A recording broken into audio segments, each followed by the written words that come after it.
अगर मोदी आपसे डरते हैं तो आप प्रधानमंत्री के अगेंस्ट में इलेक्शन क्यों नहीं लड़ रही? क्यों आप खड़गे साहब को मुर्गा बनाना चाहती हैं? वो गठबंधन है और उन्होंने उनकी बात को माना है। वो गठबंधन नहीं है, हठबंधन है। इन लोगों ने एक हठ ठानी है कि नहीं भाई हम तो ये करेंगे, जैसे बच्चे जिद करते हैं, लेकिन बच्चों की जिद करने से जो है वो सब कुछ उन्हें दे नहीं दिया जाता। तो ये तो देश की बात है, तो देश की बागडोर हम इस तरह के बेवकूफ बच्चों के हाथ में कैसे आज जनता दे सकती है, जो जिसमें से आधे से ज्यादा तो खुद जेल रिटर्न है। और ममता बनर्जी वो क्या प्रधानमंत्री के खिलाफ लड़ेंगी? देखिए अपनी कैपेसिटी से वो ऐसा नहीं है कि उनको आइडिया नहीं है, वो बहुत बेखूबी अपनी कैपेसिटी समझती हैं। एक मुख्यमंत्री बने रहने के लिए उनको दोबारा बाई इलेक्शन लड़ना पड़ा। हमारी पार्टी के जो लीडर ऑफ अपोजिशन है शुभेंदु अधिकारी, उनसे हार गई थी। तो जब एक मुख्यमंत्री, जबकि यहाँ पे तीसरी बार की सरकार है, वो हार जाती है तो वो प्रधानमंत्री का मुकाबला क्या करेंगी? 2024 के लिए बीजेपी जो है वो प्रचंड रोड मैप तैयार करते हुए नजर आ रही है और बीजेपी के रडार में जो है इस बार पश्चिम बंगाल दिख रहा है। तो क्या बीजेपी जो है वो पश्चिम बंगाल में दीदी के जगह पे दीदी के जो प्लानिंग प्लॉटिंग्स हैं उसको बदल के अपने तरीके से जो है वो रिफॉर्म करते हुए नजर आएगी क्या बीजेपी? तो नमस्कार, मैं एकता झा, आप देख रहे हैं द खबर एक्सप्रेस न्यूज। मैं इस वक्त मौजूद हूँ पश्चिम बंगाल में और मेरे साथ इस वक्त हैं प्रियंका टिब्रेवाल मैम, जो कि इस पश्चिम बंगाल की स्टेट सेक्रेटरी हैं बीजेपी की। तो आइए हम उनसे बात करते हैं कि पश्चिम बंगाल की राजनीति से लेकर नेशनल मुद्दों तक। मैम बहुत बहुत स्वागत है आपका हमारे चैनल में। तो मैम धन्यवाद। मैं सबसे पहले ये पूछना चाहूंगी मैम, विपक्ष जो है वो ये आरोप लगा रही है कि बीजेपी जो है वो बस धर्म के नाम पे ही पॉलिटिक्स चला रही है और कहीं ना कहीं पश्चिम बंगाल में भी अब उसी नियम को अपनाया जा रहा है। तो इसके बारे में आप क्या कहना चाहेंगे? देखिए विपक्ष कुछ भी, हम डेवलपमेंट की राजनीति करते हैं और ये बात जो है वो प्रमाणित भी हो गई है। हमारे देश के यशस्वी प्रधानमंत्री जी ने इस बात को पूर्ण रूप से सबके सामने प्रमाण कर दिया है कि भारत को वो कहाँ से कहाँ तक लेकर के आए हैं। आज पूरे आप विश्व में कहीं पर भी देख लीजिए, जिस हिसाब से भारत की जो ग्रोथ हुई है और जिस हिसाब से आज हम तीसरी या चौथी पोजीशन तक पहुंचे हैं, वो एकमात्र से भाजपा सरकार के आने के बाद ही हुआ है। क्योंकि इससे पहले तो 60 साल में हमने देखा है कि हम अपने लिए ही सफिशिएंट नहीं थे और आज हम सिर्फ आत्मनिर्भर भारत ही नहीं बने, बल्कि हमारे यहाँ की जो चीजें हैं वो बाहर जा रही हैं, लोग विदेश में उनको खरीद रहे हैं, उनका इस्तेमाल कर रहे हैं। और इसका सबसे बड़ा प्रमाण ये है कि जिस तरह से कोरोना की वैक्सीन को हमने पूरे विश्व में लोगों तक पहुंचाया, और सिर्फ यही नहीं, कई ऐसे देश हैं जहां पर हमने मुफ्त वैक्सीन प्रोवाइड की है। तो आत्मनिर्भर के साथ साथ हम एक ऐसा देश बने हैं जो कठिन परिस्थितियों में खुद तो लड़ ही सकता है, मगर दूसरों की भी सुरक्षा करने में हम सक्षम रहे। हम जब भी चुनाव नजदीक आता है, ऑपोजिशन जो है वो ईवीएम का रोना गाने लगते हैं। वो ये कहते हैं बीजेपी सिर्फ ईवीएम के दम पे ही जीतते हुए नजर आ रही है। तो क्या 2024 में चुनाव जो है वो बैलेट बॉक्स से होने वाला है? तो जब राजस्थान में बीजेपी हारी थी तब ईवीएम क्या कांग्रेस अपने घर से लेकर के आई थी? जिन राज्यों में हम हारते हैं तो वहां का ईवीएम या तो जीतने वाली पार्टी लेकर के आती है, तब क्या फिर इलेक्शन कमीशन का कोई रोल नहीं होता उसमें? ऑपोजिशन ये कहती है कि वो तो बस एक दो राज्य को छोड़ देते हैं कि कहीं वो फंस ना जाए। देखिए इसी से ये प्रमाण होता है कि ऑपोजिशन जो है वो सिर्फ एक और दो राज्य में ही भरी है और कहीं पे और बची ही नहीं है। और बहुत जल्द जो हमने कहा था कांग्रेस मुक्त भारत, वो हमने प्रमाण करके दिखाया है और आने वाले दिनों में पूर्ण रूप से वो प्रमाण हो जाएगा। कांग्रेस मुक्त भारत, इतनी पुरानी पार्टी कांग्रेस है जो अभी तक जो है वो कहीं ना कहीं देश में राज करते हुए आई है। तो अब क्या भारत को कांग्रेस से मुक्त कर देने से क्या सारी चीजें सही हो जाएंगी? जिनका काम करना और जिनकी सोच ये हो कि नेपोटिज्म पर आके रुक जाए, जिनकी सोच भारत के ग्रोथ के लिए या डेवलपमेंट के लिए काम करना नहीं बल्कि स्वयं के डेवलपमेंट के लिए काम करना हो, उनको जो है वो हम क्या भगाएंगे, उनको देश की जनता ने अस्वीकार किया है। यही कारण है कि चाहे आप राहुल गांधी को खड़ा करिए या प्रियंका गांधी को लेकर के आइए, वो अपने मुंह से मतलब मार खाते हैं और हारते हैं। लेकिन मैम वो तो कह रहे हैं बीजेपी जो है वो जबरदस्ती जीत रही है, आप बैलेट बॉक्स से चुनाव करवा के दिखाओ, अगर तब बीजेपी जीतती है तब हम मानेंगे। 2024 देखिए में वापस बीजेपी आई। बैलेट बॉक्स पे जब चुनाव होता था तो जो लुटमार होती थी उसके कारण जो है सिस्टम मशीन पर आया था। तो अब मशीन पर आप अगर आरोप लगाते हैं और कहते हैं कि नहीं हाथ से जो बैलेट होंगे वो सच होंगे, तो देश और जनता जो है वो टेक्नोलॉजी के साथ साथ आगे बढ़ रही है। मगर ये जो इस तरह की बचकानी बातें करते हैं और रोना रोते हैं, ये तो बिल्कुल वही बात हो गई, बच्चे को खिलाना नहीं मिला वो बिचर गया। तो अब इस बिचड़ने का इलाज जो है वो हमारे पास नहीं। और मैम अपोजिट बीजेपी जो है वो ये कहती है निचले वर्गों का जो है काफी ध्यान रखा जाता है, बीजेपी हर एक वर्ग को जो है साथ लेके चलती है। तो मनरेगा का जो पैसा है वो क्यों नहीं मिला?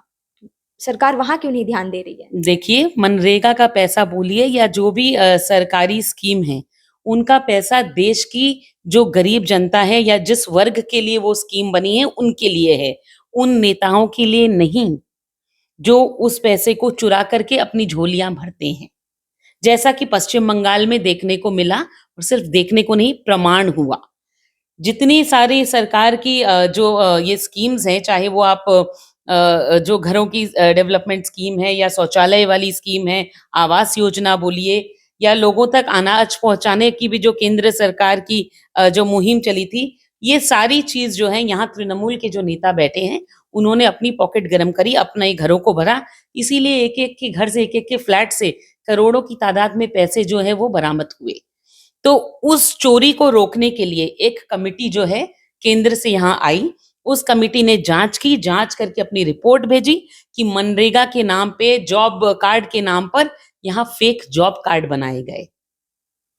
टीएमसी ने अपने जो परिंदे हैं, पार्टी के जो उनके लोग हैं, उनके कार्ड्स बना-बना करके वो पैसा सोचा कि केंद्र से फ्री में ले लें।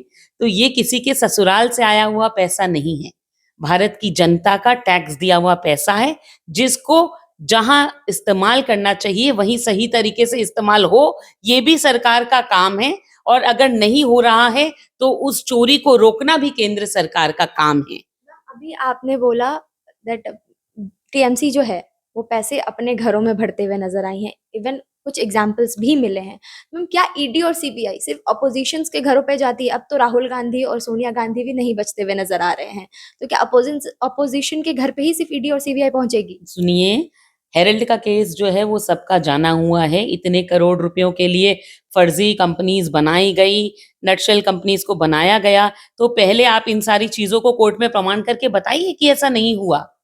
आज आप अगर बीजेपी पे किसी पर उँगली उठाती हैं, तो आप उसको प्रमाणित करके बताइए। जैसे हमने प्रमाण दिया कि पश्चिम बंगाल के जो मंत्री हैं पार्थो चैटर्जी, वो चोरी करते हुए पकड़े गए हैं।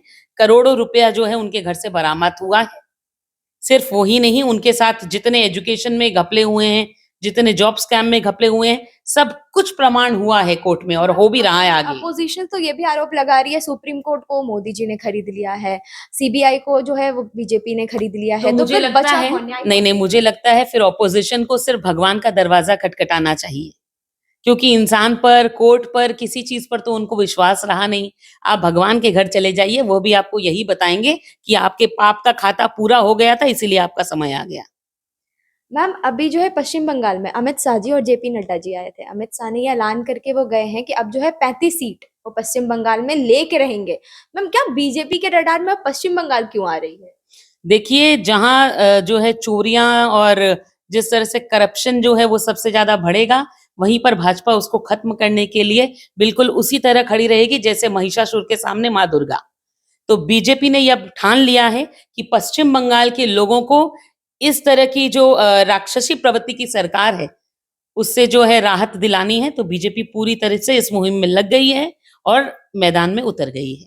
मैम सबसे पहले तो 2014 में जो है पश्चिम बंगाल में बीजेपी के 2 सीट थे, 2019 में 18।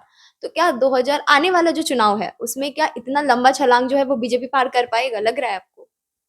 देखिए, लंबी छलांग तो इसे कहते हैं कि पहले हमारे यहाँ पर 2 विधायक थे, 2 से हम 77 हुए, जिसमें इतने लोगों को, हमारे कर्मियों को मार दिया गया, औरतों का बलात्कार हुआ, 100 से ऊपर हत्याएँ की टीएमसी ने, उसके बावजूद हम 2 से 77 हुए।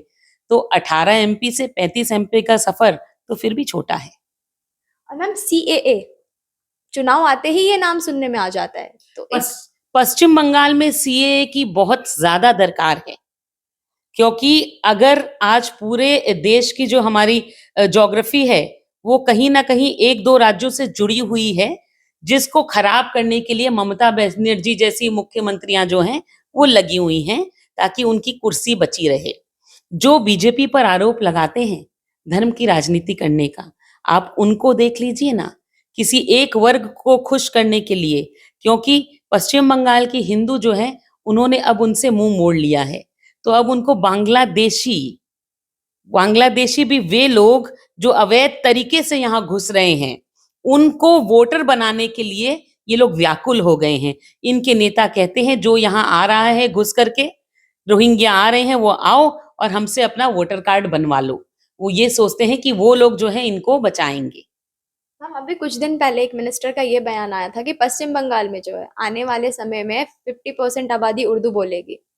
तो क्या पश्चिम बंगाल में जो मुस्लिम नहीं है, जो नॉन मुस्लिम है, क्या वो सुरक्षित नहीं है?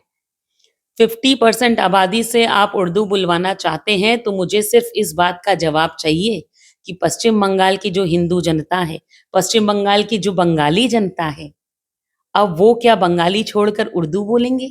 बंगला पक्खो बोल करके यहाँ पर एक एनजीओ काम करता है, बहुत तेज आवाज उठाते हैं। उनसे कहिए ना आवाज उठाने के लिए, बंगाली के अधिकार के लिए लड़ने के लिए, क्योंकि उनसे कुछ नहीं होगा। वो टीएमसी का ही एक विंग है जो झूठ-मूठ की बातें करते हैं। बंगाली, बिहारी इन लोगों को बाँटने की कोशिश करते हैं, बाहरी बताते हैं। तो मैं आज ये कहती हूँ कि बंगाली के लिए अगर लड़ाई करनी है तो वो भी हम ही करेंगे।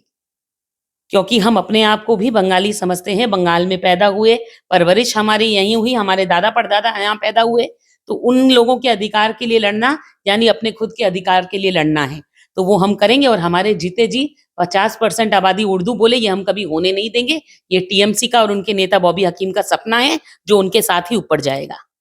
मैम आपने बोला बीजेपी जो है वो धर्म की राजनीति नहीं करती है। तो मैम अभी पहले बाबरी मस्जिद, फिर ज्ञान वापी और अब अयोध्या का जो मस्जिद है, मैम सिर्फ मस्जिदों को टारगेट करना, मंदिरों को बचाना और आने वाले समय में जो है मैम इतने दिन से मंदिर मस्जिद का केस था, लेकिन जब मोदी जी आए हैं तब इस केस पे जो है वो ज़्यादा ध्यान दिया गया है। तो क्या इससे जो है वो जाति-पाति का बँटवारा नहीं हो रहा है? ये कोई जाति की लड़ाई नहीं है, ये अपने अधिकार और हक की लड़ाई है। जहाँ आप मस्जिद बाबरी मस्जिद कहती हैं, वो कभी बाबरी मस्जिद था ही नहीं। वो राम की जन्मभूमि थी, राम का घर था और इस बात पर अब कोई मेरे ख्याल से डिबेट की दरकार भी नहीं क्योंकि सुप्रीम कोर्ट ने इस बात को माना था। इसलिए जो चीज़ अपनी है, उसे उसके लिए लड़ने के लिए तो कोई शर्म नहीं आनी मैम चाहिए। सुप्रीम कोर्ट वही कहती है जो मोदी जी कहते हैं, जो बीजेपी कहते हैं। तो क्या इससे सुप्रीम क्योंकि बीजेपी जो कहता है, वो न्याय की बात करता है, बीजेपी जो कहता है वही सच है। इसीलिए हम जब उन्हें आईना दिखाते हैं, तो वो अपनी ही शक्ल देखकर डर जाते हैं। इसमें हमारा दोष नहीं, क्योंकि उनकी शक्ल में उनको महिषासुर नज़र आता है। और मैम एक आखिरी क्वेश्चन मैं आपसे पूछना चाहूँगी मैम, जो है वो मंदिर पूरे तरीके से तैयार भी नहीं हुआ है और चुनाव आने वाला है, क्या चुनाव ही एक रीज़न है जो इतना जल्दी जो है मंदिर का निर्माण करवा दिया गया? देखिए, हमने जब अपने वोट के लिए जब अपना ये सारी चीज़ और व वादे जब हम सामने लेकर के आए थे, उसमें से एक वादा था कि मंदिर जो है वहीं बनाएँगे।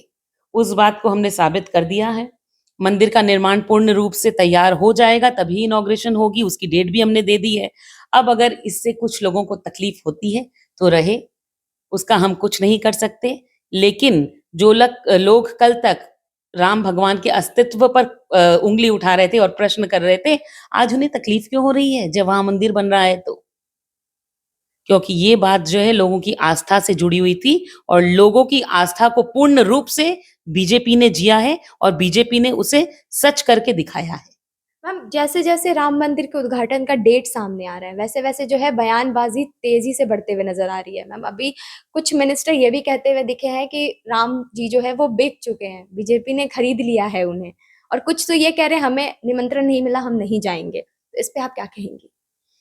देखिए, भगवान के घर जाने का निमंत्रण जो है वो जब जिसका आएगा तब उस वक़्त उसको जाना ही पड़ेगा।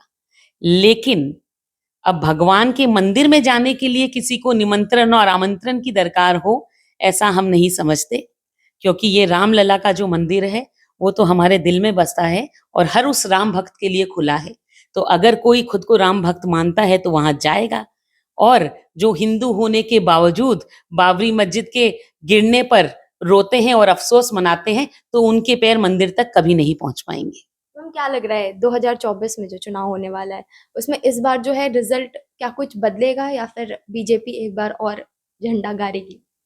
देखिए, सबके दिलों में मोदी बसते हैं और इस बात को भाजपा ने पूरी रूप से समझा है, देखा है और उसके लिए ही पूरे देश की प्रगति के लिए काम किया है।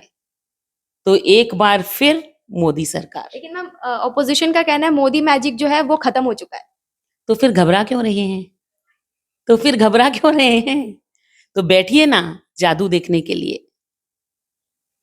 तो इस जादू को सूरज की रोशनी की दरकार नहीं, जादू फ़िल्म की तरह, क्योंकि ये जादू लोगों के अंदर बसता है और मोदी जी की जो कैपेसिटी है और मोदी जी का जो पावर है और लोगों में जो उनकी चाहत है, वो एक बार फिर 2024 में देखने मिलेगी। तो जिनको लगता है कि मोदी का चमत्कार कुछ है ही नहीं, तो आँख बंद करके हाथ पे हाथ रख के धरे बैठ रही है। फिर देखिए क्या होता है। और मैम बंगाल में क्या मोदी मैजिक देखने में आएगा क्या आने वाले चुनाव में हमें? देखिए 2019 के इलेक्शन में भी आपने देख लिया था, आगे भी देखिए, तो जो ये कह रहे हैं उनमें से एक ममता बनर्जी भी है, जो ये कहती हैं कि मोदी का अब कोई जादू नहीं होगा, तो जादू नहीं होगा और आप इतनी कॉन्फिडेंट हैं, तो क्यों नहीं लड़ रही हैं आप? वो तो ये कहती हैं कि मोदी जी में से डरते हैं। अगर मोदी आपसे डरते हैं, तो आप प्रधानमंत्री के अगेंस्ट में इलेक्शन क्यों नहीं लड़ रही? क्यों आप खरगे साहब को मुर्गा बनाना चाहती हैं? क्योंकि वो गठबंधन है और उन्होंने उनकी बात को माना है। वो गठबंधन नहीं है, हठबंधन है। इन लोगों ने एक हठ ठानी है कि नहीं भाई हम तो ये करेंगे, जैसे बच्चे जिद करते हैं, लेकिन बच्चों की जिद करने से जो है वो सब कुछ उन्हें दे नहीं दिया जाता। तो ये तो देश की बात है, तो देश की बागडोर हम इस तरह के बेवकूफ़ बच्चों के हाथ में कैसे आज जनता दे सकती है जो जिसमें से आधे से ज़्यादा तो खुद जेल रिटर्न है। और ममता बनर्जी वो क्या प्रधानमंत्री के खिलाफ लड़ेंगी? देखिए अपनी कैपेसिटी से वो ऐसा नहीं है कि उनको आइडिया नहीं है, वो बहुत बेखूबी अपनी कैपेसिटी समझती हैं। एक मुख्यमंत्री बने रहने के लिए उनको दोबारा बाय इलेक्शन लड़ना पड़ा। हमारी पार्टी के जो लीडर ऑफ अपोजिशन है शुवेंदु अधिकारी, उनसे हार गई थी। तो जब एक मुख्यमंत्री जबकि यहाँ पे तीसरी बार की सरकार है, वो हार जाती है तो वो प्रधानमंत्री का मुकाबला क्या करेंगी? तो हमारे लीडर ऑफ अपोजिशन ही उनके लिए काफ़ी हैं और दूसरी बार मुख्यमंत्री बनने के लिए मेरे सामने इलेक्शन लड़ना पड़ा था उनको। तो वो पहले तो आप हमारे जैसे छोटे-मोटे लोगों के साथ इलेक्शन लड़िए, प्रधानमंत्री की बात तो बहुत दूर की है। तो जैसा कि आपने देखा, हमारे साथ इस वक्त मौजूद थी प्रियंका टेब्रेवाल मैम। तो आपको हमारा ये इंटरव्यू कैसा लगा, ये हमें कमेंट कर जरूर बताएं। वीडियो अच्छा लगा हो तो चैनल को सब्सक्राइब करें और वीडियो को लाइक करना बिल्कुल ना भूलें।